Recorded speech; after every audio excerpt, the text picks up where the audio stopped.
My dad isn't my biological father, but he's the only father I've ever known since I was 3. By the time this story takes place, I was 35. After high school, I started working for him at his transmission shop, gradually mastering the trade over the years.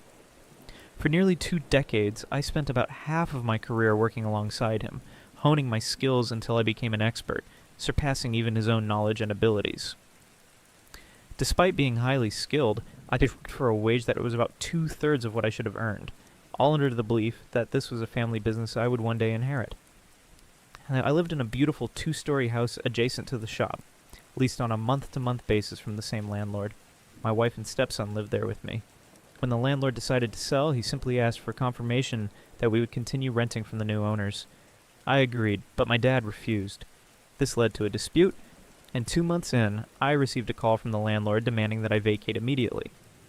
When I explained that I had a wife and child at home and needed more time, his response was chilling. "Your dad is under a lease, so I can't do anything to him. You aren't, so I'm doing it to you."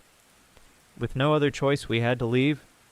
At this point, my dad stepped in and offered us one of his 3 5-acre tracts, one he had set aside for each of his kids, me and my 2 sisters. The agreement was that I could move on to the land, but the deed would only transfer to me after his passing. He shook my hand and gave me his word. With his and my stepmother's constant pressure to make the property livable, I poured my heart, soul, and $20,000 into transforming the land. For 3 grueling months, I worked 10-hour shifts at the shop, only to come home and labor until midnight in the relentless Texas heat. I kept telling myself, this is for my family, I have to provide. This will pay off in the end. And at last we had our dream, our beautiful modular home on a fully developed piece of land. The promised land. Or so I thought. Less than a year later, my dad's shop was struggling. He pulled me aside and told me he could no longer afford to pay me. With that, the so-called family business vanished, along with any justification for the reduced wages I had accepted for years. Left without a job, I decided to freelance. Out of guilt, he allowed me to use his shop to work, so long as I didn't take business from him. Another handshake deal. Months passed and I was doing well. I even helped my dad with jobs, which he paid me handsomely for. Meanwhile, my stepson's best friend, who had nowhere else to go, needed a place to stay for a few months to finish high school. My wife and I welcomed him into our home. When my dad found out, he was furious. One day, while I was at work, he stormed into my house, screamed at my wife, and forced the boy to leave, on foot 20 miles from town. Later, he proudly told me what he had done. We argued, but he refused to budge. Days later, I stood firm and told him it was my home and my rules. His response? He screamed that I had 1 week to remove my tools from his shop and to never step foot on his property again. He also declared that I was to leave the land. When I reminded him of our agreement, his answer was simple. Then I'll get a lawyer. And he did. For the next 2.5 years, he and my stepmother made our lives a living hell. They lurked around our property, tampered with our fence and driveway, and hurled insults at my wife when I wasn't home. They followed their lawyer's advice on how to torment us while staying within legal limits, all while watching us like vultures for any excuse to evict us. We were struggling financially, trapped, and afraid to even step outside.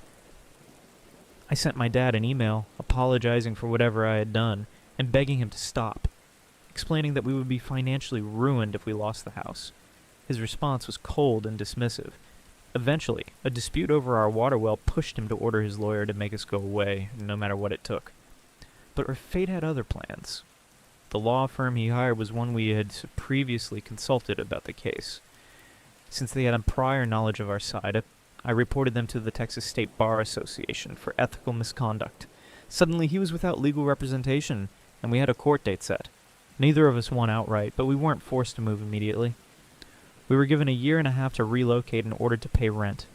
In court, my dad told the judge that I wasn't his son, just a former employee he had let live on the land.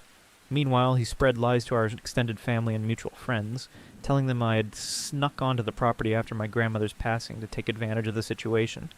Most of them turned against me, refusing to hear my side. Even a neighbor signed a fake document against us. We were now outcasts, teetering on the brink of homelessness. My dad and stepmother bragged about their victory to my sisters and friends. But then justice.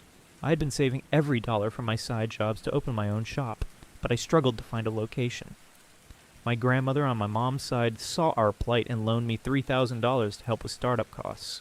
Just 3 days after the final court ruling, my wife took an unfamiliar route to the grocery store and stumbled upon a warehouse for lease. 2,400 square feet, perfect for a shop. The rent? $680 a month, all utilities included. Located right on the main street of town across from the busiest burger joint in the county.